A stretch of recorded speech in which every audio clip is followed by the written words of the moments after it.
Hello दोस्तों, आज हम लोग सिविल प्रोसीजर कोड में ज्यूरिडिक्शन का जो पार्ट है उसको डिस्कस करने वाले हैं। सबसे पहले हम लोग ज्यूरिडिक्शन का मीनिंग डिस्कस करेंगे। ज्यूरिडिक्शन का मीनिंग क्या होता है। ज्यूरिडिक्शन का जब मीनिंग की बात हम करते हैं किसी भी कोर्ट के ज्यूरिडिक्शन के, क्योंकि ज्यूरिडिक्शन का एक वर्ड ऐसा है जो सबसे ज़्यादा यूज़ किया जाता है, तो उसका एक्चुअल में मीनिंग क्या होता है ये इम्पोर्टेंट है जानना कि हम किस मीनिंग में हम किसी भी कोर्ट के लिए ज्यूरिडिक्शन का वर्ड यूज़ करते हैं।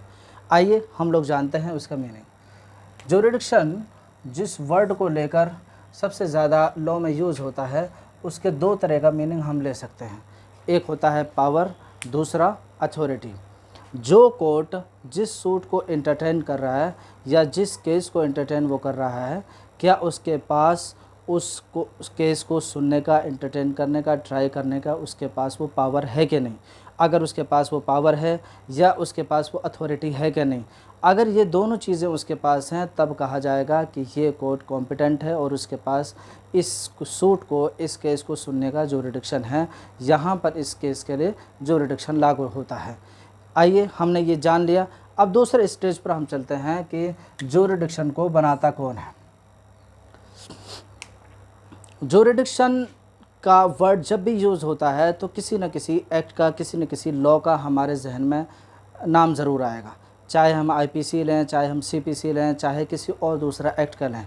जब हम उस पर्टिकुलर लॉ की बात करेंगे तो वो लॉ का अगर वायलेशन होता है तो उस वायलेशन की सूरत में जो डिस्प्यूट बिटवीन द पार्टीज़ होता है, बिटवीन द पर्सनस होता है, तो वो डिस्प्यूट लेकर वो किसी पार्टिकुलर कोर्ट में जाएंगे तो वो कोर्ट ही उसके लिए कॉम्पिटेंट होगी। तो एक्चुअल में बात करने का मकसद ये है कि ये जो लॉज़ हैं ये बनाने का किसके पास पावर है। अगर हम लोग लॉ को समझ जाएंगे कि लॉ बनाने का पावर किसके पास है तो ज्यूरिडिक्शन भी लॉ के अंतर्गत आता है, वो कोई उसके बाहर की चीज़ नहीं होती है। तो लेजिस्लेचर एक ऐसा विंग है डेमोक्रेसी का या कंट्री का जिसके पास लॉ बनाने का पावर होता है, लॉ को क्रिएट करने का, अमेंड करने का, मॉडिफाई करने का पावर होता है। यही वो लेजिस्लेचर है जिसके पास ज्यूरिडिक्शन बनाने का पावर होता है, ज्यूरिडिक्शन को तय करने का कि कौन सी कोर्ट इन सारे मैटर्स को सुनेगी। जैसे आईपीसी है, आईपीसी के अंतर्गत दिया गया है, सीपीसी है, सीपीसी के अंतर्गत दिया गया है। इसको बनाने वाला कौन है? लेजिस्लेचर है, चाहे वो स्टेट लेजिस्लेचर हो चाहे वो पार्लियामेंट हो। दोनों हाउसेस के पास सब्जेक्ट के हिसाब से और दूसरे हिसाब से कुछ न कुछ मैटर्स का लॉ बनाने का पावर होता है, तो वो अपने अपने हिसाब से एक्ट और स्टैट्यूट और जो है लॉ बनाते रहते हैं और उन लॉ को एंटरटेन करने के लिए एक ज्यूरिडिक्शन, एक कोर्ट को स्पेशल वो ज्यूरिडिक्शन दे देते हैं, पावर दे देते हैं कि ये मैटर्स अगर होंगे तो वो पार्टिकुलर कोर्ट उनको सुनेगी। उसके बाद ये जो चीज़ डिसाइड की गई थी, ये AR अंतुले वर्सेस RS नायक 1988 का केस है जिसमें ये चीज़ डिसाइड की गई। उसके पास थर्ड जो इम्पोर्टेंट चीज़ है that is the determination of the jurisdiction. Jurisdiction का determination, ascertainment of the jurisdiction is decided according to the plaintiff. There is two parties whenever any matter is goes to court. जब भी कोई matter court में जाएगा या जाता है तो हमेशा दो तरह की पार्टी होती हैं। एक वो पार्टी जो एग्रीव्ड पार्टी या विक्टिम पार्टी होती है और दूसरी वो पार्टी जिसके खिलाफ केस किया जाता है। ज्यूरिडिक्शन हमेशा प्लेंटिफ, सिविल मैटर में जब बात करेंगे तो प्लेंटिफ के हिसाब से डिसाइड होगा, ना कि डिफेंडेंट के हिसाब से। अगर प्लेंटिफ दिल्ली में रहता है और इसने दिल्ली में सूट किया है और डिफेंडेंट अगर मुंबई में रहता है तो इसको सूट के हियरिंग के लिए दिल्ली में आने पड़ेगा जहां पर प्लेंटिफ ने उसको सूट किया है, ना कि ये एप्लीकेशन दे कोर्ट को कि भाई आप सूट को ट्रांसफ़र कर दो यहाँ पर मुंबई कोर्ट में और मैं मुंबई कोर्ट में, क्योंकि मैं बहुत बड़ा आदमी हूँ, मैं बहुत बिज़ी रहता हूँ, तो ऐसा नहीं किया जा सकता।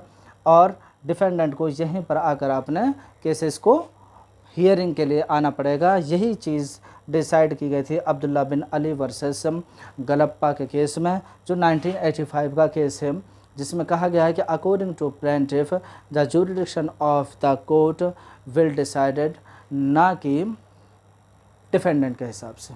ओके, उसके बाद एक इम्पॉर्टेंट चीज़ जो हम लोग डिस्कस करने वाले हैं that is the basic difference between the court and tribunal.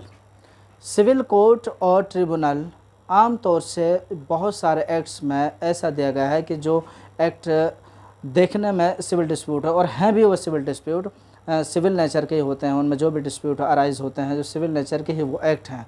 लेकिन उन एक्ट्स में पार्टिकुलर कुछ ट्रिब्यूनल्स बना दी गई हैं कि उस एक्ट से रिलेटेड जो भी मैटर आएंगे, जैसे इंडस्ट्रियल डिस्प्यूट एक्ट है, जैसे फैक्ट्रीज एक्ट है, या जैसे एटोनोमस बहुत सारी अथॉरिटीज़ होती हैं उनमें जो डिस्प्यूट होते हैं, तो उनके लिए पार्टिकुलर छोटी छोटी कोर्ट ट्रिब्यूनल्स के नाम से उनको बना दी गई हैं। तो वो उनमें और इनमें क्या फ़र्क होगा? 2 तरह का फ़र्क होता है इन दोनों में। कोर्ट का जब वर्ड यूज़ होगा या सिविल कोर्ट का जब वर्ड यूज़ होगा तो वो जुडिशियल नेचर की होगी, वो जुडिशियल नेचर की होगी। और जब भी ट्रिब्यूनल का वर्ड वो यूज़ होगा तो वो क्वासी जुडिशियल नेचर की होगी। एक फ़र्क। दूसरा फ़र्क ये होता है कि कोर्ट के पास अगर मान लीजिए कोई ऐसा केस आ गया जिसके बारे में कोई भी प्रोविज़न लॉ के अंदर मौजूद नहीं है, तो उसके पास ऑटोमेटिकली उस वक्त ये पावर होगा कि वो जो मुनासिब समझता है उसके हिसाब से डील कर ले और मैटर को सॉल्व करने का जो मुनासिब रास्ता हो निकाल ले।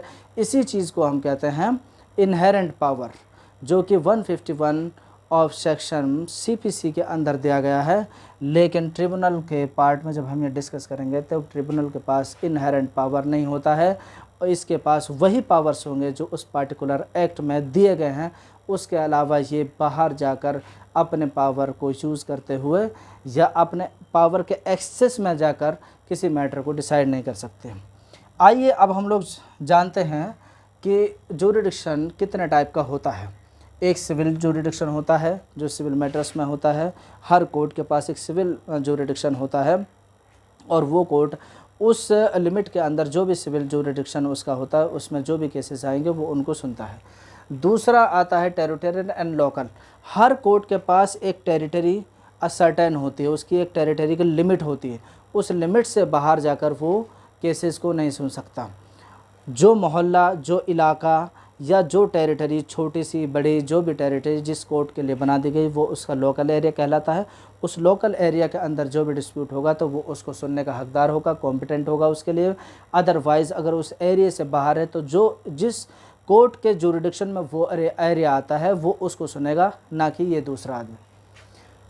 पिक्यूनरी जुरिडिक्शन कहते हैं कि जब भी कोई सूट ऐसा होगा जो मनी से रिलेटेड होगा, तो मनी को सूट मनी से रिलेटेड जो भी सूट होते हैं उनको भी इंटरटेन करने की एक लिमिट होती है हर कोर्ट के पास।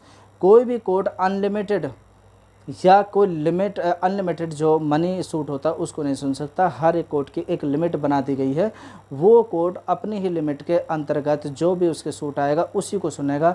अगर बियॉन्ड द लिमिट है तो उसका जो सुपीरियर होगा उसको वो ट्रांसफ़र कर देगा उस केस को।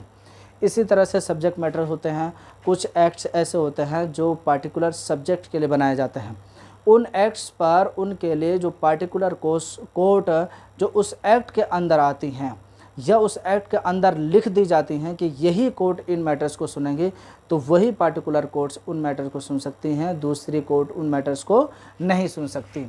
तीसरा जो जुरिडिक्शन आता है that is the original jurisdiction. Her court के पास एक ओरिजिनल जुरिडिक्शन होता है। ओरिजिनल जुरिडिक्शन का मतलब ये होता है कि जो कोर्ट जिस एक्ट के अंतर्गत आ रही है और जो मैटर्स उसको दिए गए हैं कि भाई ये मैटर्स ये कोर्ट सुनेगा। जैसे इंडस्ट्रियल डिस्प्यूट एक्ट के अंदर बात करते हैं या सिविल प्रोसीजर का या किसी भी जैसे ट्रांसफ़र ऑफ प्रॉपर्टी एक्ट ले लीजिए या आप कॉन्ट्रैक्ट लॉ की बात कर लीजिए, तो इनमें डिसाइड है कि ये मैटर्स सिविल कोर्ट सुनेगा। तो इन जब मैटर्स को हम सुनेंगे तो ये सिविल कोर्ट का ओरिजिनल जुरिडिक्शन होता है। लेकिन इसके साथ साथ एक अपीलेट जुरिडिक्शन भी होता है कि अगर मान लीजिए कि सुपीरियर जो कोर्ट इन्फीरियर जो कोर्ट है, लोअर जो कोर्ट है, उसने कोई मैटर डिसाइड किया और पार्टी उससे सेटिस्फाइड नहीं है तो वो अपील करती है किसी हायर कोर्ट में या किसी सुपीरियर कोर्ट में। तो वो जो मैटर उसके पास जा रहा है तो वो किस जुरिडिक्शन में जाएगा? वो अपीलेट जुरिडिक्शन में जाएगा। इसके बाद जनरल एंड स्पेशल जुरिडिक्शन होता है। कुछ एक्ट्स ऐसे होते हैं जो स्पेशल मैटर्स को डिसाइड करते हैं, तो वो स्पेशल डिसाइड जो मैटर होते हैं उनमें भी वो स्पेशल मैटर्स के लिए कोर्ट डिसाइड होती हैं और वो स्पेशल कोर्ट ही जो बनाई गई हैं उन मैटर्स के लिए, उनके लिए स्पेशल ही वो मैटर्स स्पेशल कोर्ट में ही जाएगा। आइए अब हम लोग CPC के अंतर्गत जो प्रोविज़न्स जुरिडिक्शन से रिलेटेड दिए गए हैं उनको डिस्कस करते हैं। सेक्शन 9 से लेकर 14 तक CPC के अंदर डिसाइड किया गया है कि यहाँ पर जुरिडिक्शन से रिलेटेड प्रोविज़न दिए गए हैं। सेक्शन 9 जो है इसमें सबसे इम्पोर्टेंट सेक्शन है सीपीसी के अंदर। इसमें कहा गया है कि civil court can entertain all suit of civil nature, suit of civil nature that is the very important term which is used under the CPC under section 9। इसमें कहा गया है कि हर एक सूट जो कि सिविल नेचर का होगा उसको सुन सकता है, एक्सेप्ट 2 थिंग्स, 2 कंडीशंस लगाई गई हैं। एक ये चीज़ का एक्सप्रेसली बार्ड किया गया है या इम्प्लाइडली उसको बार्ड कर दिया गया है।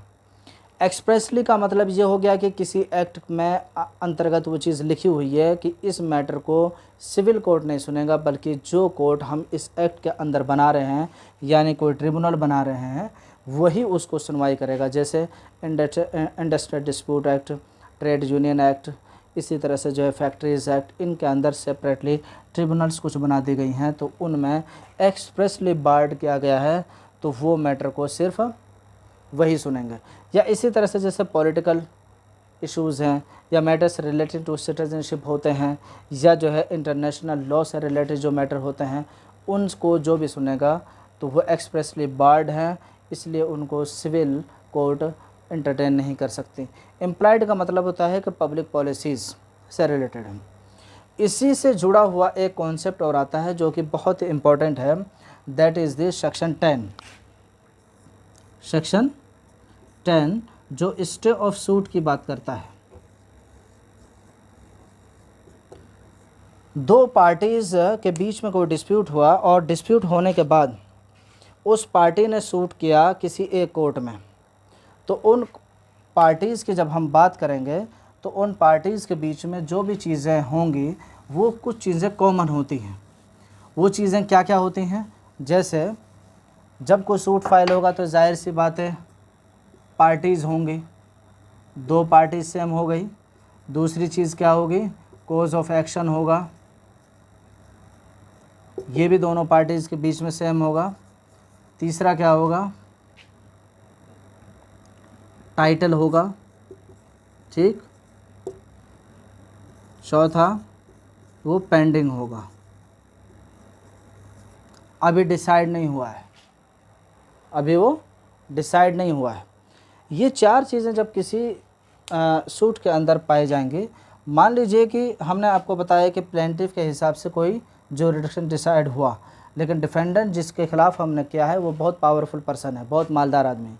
वो चाहता है, उसने क्या किया कि अपने यहाँ पर किसी भी तरीके से फ्रॉडली या किसी भी तरीके से उसने क्या किया, अपने ज्यूरिडिक्शन में केस फाइल कर दिया इसके ख़िलाफ़, क्योंकि वो चाहता है कि दूसरा, अब जो ये डिफेंडेंट जो कर रहा है उसके अंदर भी तो ये सारी चीज़ें हैं, सेम पार्टीज़ हैं, कोज ऑफ एक्शन भी सेम है, टाइटल भी सेम है, और अभी वो पेंडिंग है क्योंकि वो अभी डिसाइड नहीं हुआ है जहाँ पर प्लेंटिफ ने सूट किया है, तो पेंडिंग है। तो इन सारी कंडीशन में क्या होगा कि वो सूट स्टे हो जाएगा। वो सूट जो आपने प्रीवियस सब्सिक्वेंट कोर्ट में जो आपने मैटर फाइल किया है उसमें वो कोर्ट कॉम्पिटेंट नहीं होगी, बल्कि केस प्लेंटिफ के हिसाब से जो प्रीवियस कोर्ट में चल रहा है वही चलता आएगा और उसी के हिसाब से मैटर डिसाइड किया जाएगा। ये चीज़ें कुछ इम्पोर्टेंट थी ज्यूरिडिक्शन के लिहाज से। अब हम लोग जो बाकी जो चीज़ें हैं उसको नेक्स्ट वीडियो में अच्छे तरीके से डिस्कस करेंगे, क्योंकि उसमें कुछ अहम टॉपिक्स हैं और कुछ इम्पोर्टेंट कॉन्सेप्ट्स हैं जिनको हमें थोड़ी सी डिटेल में डिस्कस करने की ज़रूरत है। उम्मीद है कि ये चीज़ें आपको बहुत अच्छे से समझ में आएंगी। Thank you very much. मिलते हैं दूसरी वीडियो में।